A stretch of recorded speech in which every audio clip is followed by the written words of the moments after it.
L'histoire de la région Occitanie est liée à celle de l'aviation. En effet, à la fin du 19e siècle, en 1891, Clément Ader, ingénieur français, fait décoller son avion, le Éole, à quelques kilomètres de Toulouse. Il s'agit du premier vol d'un avion à moteur en Europe. Il faut également mentionner Pierre-Georges Latécoère, originaire de Bagnères de Bigorre. Ce dernier sera à l'origine des débuts de la fabrication d'avions et de la fameuse ligne aéropostale au départ de Toulouse. L'histoire des pionniers de l'aviation a permis à notre région de devenir un centre important pour l'industrie aéronautique.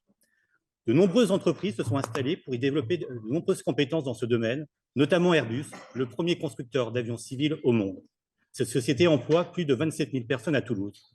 Aujourd'hui, nous sommes la première région aéronautique de France et cette reconnaissance est avérée aussi bien au niveau régional, national et international. Il est important de défendre cette industrie qui peut continuer de créer de nombreux emplois. Malgré la crise, le groupe Airbus a réalisé en 2023 2094 commandes nettes et au 31 décembre dernier, son carnet de commandes est de 8 598 appareils.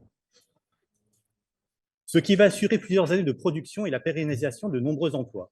Il est important que l'ensemble des acteurs publics et privés se mobilisent pour soutenir notre industrie aéronautique et son développement dans notre bassin économique. Le foncier risque de devenir la principale préoccupation, car sans développement foncier, il y a un risque important de ne pas pouvoir répondre aux commandes en cours. Dans le cadre de la loi ZAN, les projets de développement de la filière aéronautique ne figurent pas dans la liste des projets d'intérêt national.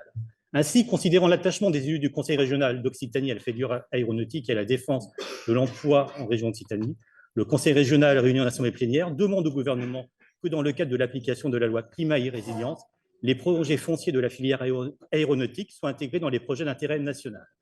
Et pour continuer mon propos, Madame la Présidente, il y a un vœu similaire qui a été adopté en février dernier à la métropole de Toulouse, qui avait été adopté à l'unanimité des membres. Je vous remercie.